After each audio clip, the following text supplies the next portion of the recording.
Hare Krishna. We continue reading from Teachings of Queen Kunti, Prayer 23, Natural Prosperity, which is in Srimad Bhagavatam, Canto 1, Chapter 8, Text 40. All these cities and villages are flourishing in all respects because the herbs and grains are in abundance. The trees are full of fruits, the rivers are flowing, the hills are full of minerals, and the oceans full of wealth. And this is all due to your glancing over them. We have been hearing the purport by His Divine Grace, A.C. Bhaktivedanta Swami Srila Prabhupada, and we will continue reading. Kunti Devi says, Ime jana pada swaridaha supa vaushadi virudaha. The grains are abundant, the trees full of fruits, the rivers flowing, the hills full of minerals, and the ocean full of wealth. What more should one want? The oyster produces pearls, and formerly people decorated their bodies with pearls, valuable stones like silk, gold, and silver. But where are those things now? Now, with the advancement of civilization, there are so many beautiful girls who have no ornaments of gold, pearls, or jewels, but only plastic bangles. So, what is the use of industry and slaughterhouses? Now, Srila Prabhupada has written this so many years ago, and we can see it's even more prevalent now. Whatever jewels before people used to wear, now we don't see that at all. Barely we see people wearing ornaments. By God's arrangement, one can have enough food grains, enough milk, enough fruits and vegetables, and nice clear river water. But now I have seen while traveling in Europe that all the rivers there have become nasty. In Germany, in France, and also in Russia and America, I've seen that the rivers are nasty. By nature's way, the water in the ocean is kept clear like crystal, and the same water is transferred to the rivers, but without salt, so that one may take nice water from the river. That's nature's way, and nature's way means Krishna's way. So, what is the use of constructing huge waterworks to supply water? Nature has already given us everything. If we want wealth, we may collect pearls and become rich. There's no need to become rich by starting some huge factory to produce auto bodies. By such industrial enterprises, we have simply created troubles. Otherwise, we need only depend on Krishna and Krishna's mercy. Because by Krishna's glands, tava vikshitehe, everything is set right. So, if we simply plead for Krishna's glands, there will be no question of scarcity or need. Everything will be complete. The idea of the Krishna consciousness movement, therefore, is to depend on nature's gifts and the grace of Krishna. So Prabhupada is saying if we depend on nature, nature's way is Krishna's way, then we can in fact enjoy the resources Krishna has given us. Instead of basing our civilization on completely artificial industrialization. Now we may say we can't even think of a life without industrialization. We can't think of life without mobile phones or laptops. Well, then whatever it is, we engage in the service of Krishna, whatever it may be.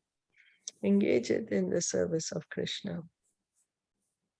People say that the population is increasing and therefore they're checking this by artificial means. Why? The birds and bees are increasing their population and have no contraceptives, but they are in need of food. But are they in need of food? Do we ever see birds or animals dying for want of food? Perhaps in the city, although not very often. But if we go to the jungle, we shall see that all the elephants, lions, tigers, and other animals are very stout and strong. Who is supplying them food? Some of them are vegetarians and some of them are non-vegetarians, but none of them are in want of food. Prabhupada is trying to say, we are saying, oh, there is no food and so we should control the population. But what about the animals? Who's feeding the animals? Who's feeding? Who's feeding the elephant who eats tons and tons of food every day? Animals could be vegetarian or non-vegetarian, but who's providing for them? Of course, by nature's way, the tiger, being a non-vegetarian, does not get food every day. After all, who will face a tiger to become its food? Who will say to the tiger, "Sir, I'm a philanthropist and have come to give you food, so take my body"? No one. Therefore, the tiger has difficulty finding food. And as soon as the tiger is out, there's an animal that follows it and makes a sounds like "fayo, fayo," so that the other animals will know now the tiger is out. So by nature's way, the tiger has difficulty. But still Krishna supplies it food. After about a week, the tiger will get the chance to catch an animal. And because it does not get fresh food daily, it will keep the carcass in some bush and eat a little at a time. Since the tiger is very powerful, people want to become like a lion or tiger. But that is not a very good proposition, because if one actually becomes a tiger, one won't get food daily, but will have to search for food with great labor. If one becomes a vegetarian, however, one will get food every day. The food for a vegetarian is available everywhere. So Prabhupada is trying to explain that by nature's way itself, a tiger is non-vegetarian, so he does not get food every day. Whereas, um, whereas for vegetarian, there is food easily available. So we should try to understand. We should not think, oh, becoming a tiger or a lion is so good. Why? Because the next body we will become lion and tiger. Right? They are not even getting food every day to eat. Now, in every city, there are slaughterhouses, but does this mean that the slaughterhouses can supply enough so that one can live by eating only meat? No, there will not be an adequate supply.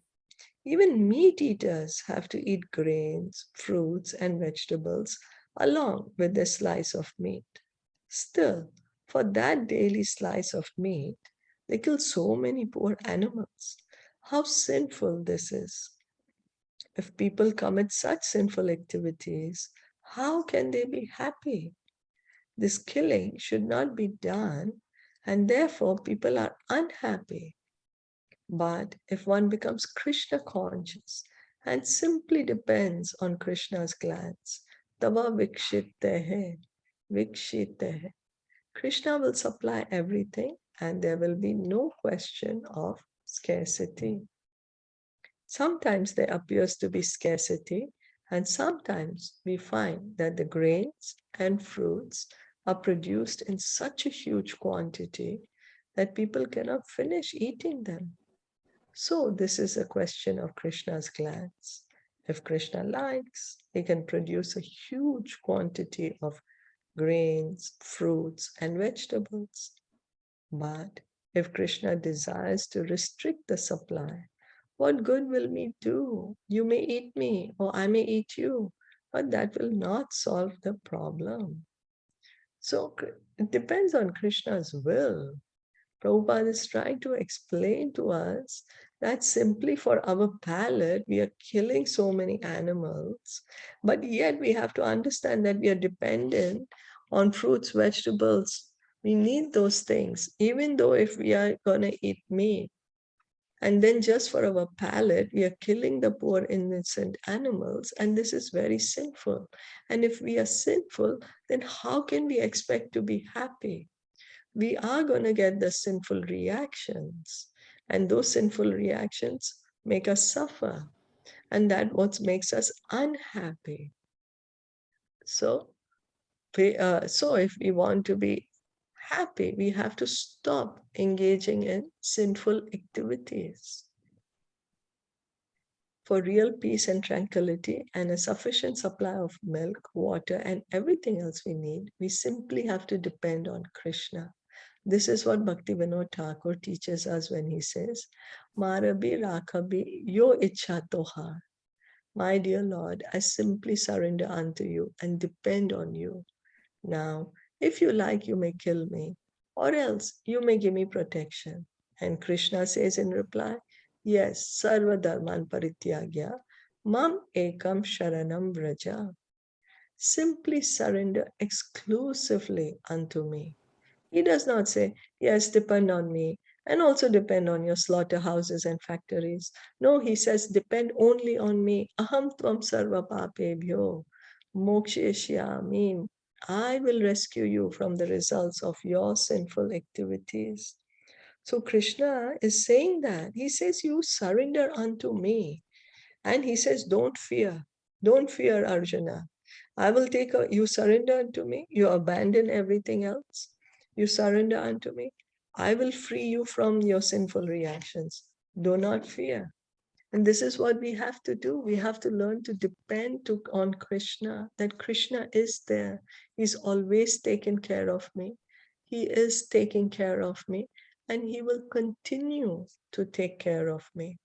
And Prabhupada is giving us the example of Bhaktivinoda Thakur. Bhaktivinoda Thakur, in one of his bhajans, he sings, Mara bhi rakha bhi jo ichha tohar. Whatever is your desire, my dear Lord, jo ichha tohar, mara bhi rakha bhi. You want to kill me, you want to save me, I'm completely dependent on you. Then we might say, oh, why? I don't want Krishna to kill me. I'm going to save myself.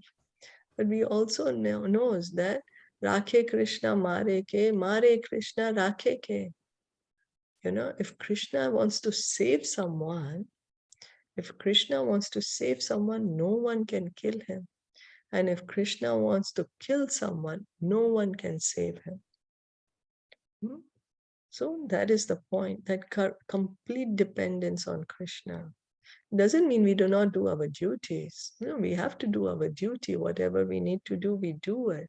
But we depend on Krishna for the result. Whatever result it is, Krishna. So that is what we need to come to this point and of surrender to Krishna. And Krishna says he will protect us. He says, I will rescue you from the results of your sinful activities. So that this is the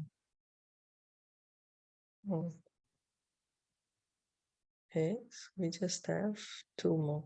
Okay, so because we have lived so many years without being Krishna conscious, we have lived only a sinful life.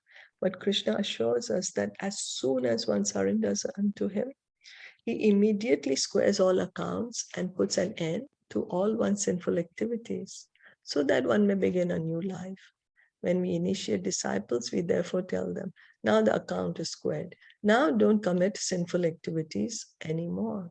So Krishna says that, okay, he takes up all the sinful reactions. So Prabhupada is saying, okay, so when when he takes on disciples, so means now before all the karma is gone, all sinful reactions are gone. Now don't commit any sinful activities anymore. One should not think that because the holy name of Krishna can nullify sinful activities, one may commit a little sinful activities and chant Hare Krishna to nullify it. That is the greatest offense. Namno balat yasyahi papa buddhihi.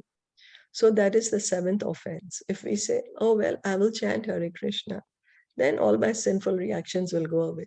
So I will sin and I will chant so that I don't get the results. And then I will sin and I will chant. No, but that is an offense to the holy name. Then the holy name is not going to take away our sinful reactions. It won't take it away because we are using the holy name then. That is a great offense. The members of some religious orders go to church and confess their sins, but then they again commit the same sinful activities. What then is the value of their confession? One may confess, my Lord, out of my ignorance I committed this sin, but one should not plan. I shall commit sinful activities, then go to church and confess them, and then the sins will be nullified, and I can begin a new chapter of sinful life. Similarly, one should not knowingly take advantage of the chanting of the Hare Krishna mantra to nullify sinful activities so that one may then begin sinful acts again. We should be very careful. Before taking initiation, one promises to have no illicit sex, no intoxicants, no gambling, and no meat eating. And this vow one should strictly follow. Then one will be clean. If one keeps oneself clean in this way and always engages in devotional service, his life will be a success. And there will be no scarcity of anything he wants. So depending on Krishna. So Prabhupada is saying that's the reason he advises, well, not advises, it's a requirement to stop the sinful activities. No meat eating, no intoxication, no gambling, and no illicit sex. And chanting the holy name, hearing, well, the vow is chanting, but we should also hear, remember. And in this way, Prabhupada is saying, make your life a success. And there will be no scarcity of anything he wants. We have so many desires. One thing doesn't finish, we have another thing. Come to Krishna. Krishna is the one who can fulfill all our desires, whatever our desire may be. Our desire may be material, our desire may be for liberation, or whatever desire, Krishna can fulfill all our desires. Is that okay?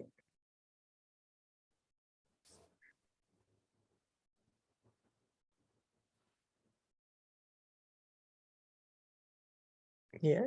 Did you want to add anything or comment anything? No, this is really nice one. That how our all sinful activities, only by surrendering unto Krishna, is taken away. Yeah. Yes. Yes. So I that's also the reason. remember there was one incident with Prabhupada also, no? That in his last days, when sannyasi came and said that Prabhupada, your disciples have they have they have put your what do we say, deity Murti. in the temple and you're Murti. alive. So yeah, your murti in the temple and you are alive. So this is not good. That means that you're taking away all their karmas. And then Prabhupada said that, yeah, I'm here because for them. I Yeah. want to take away. And he said that that's why you are suffering so much in this last time. He said, I'm not suffering. I'm here to take away all the, and I know this and I want to take away. So that means that, yes, your guru also takes, right? Yeah. Yeah. Guru will take part of the karma. We can't tell the Guru take everything. It's not fair for the Guru to do that. No. So he helps us share part of our karma. Yes. So that means we should be very, very careful because Yes.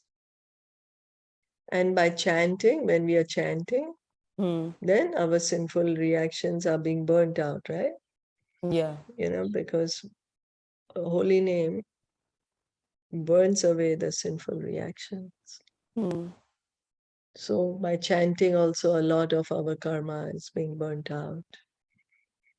Depends, of course, how purely we are chanting, but if we are chanting even without any even with offenses, it still takes away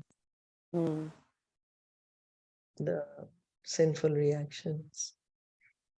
Yeah, that's the reason Krishna is saying, you just come to me, surrender unto me, and I will fulfill all your desires. He is actually fulfilling. He is the one who's fulfilling our desires. We are not able to recognize it. That's all. We just have to recognize it. yeah, right. So thank you so much for listening and enjoying. And Kunti Maharani ki jai, Shilpa Prabhupada ki jai, Gaur Bhakta Vrinda ki jai, Hare Jai. Krishna, Hare Hare Krishna. Krishna.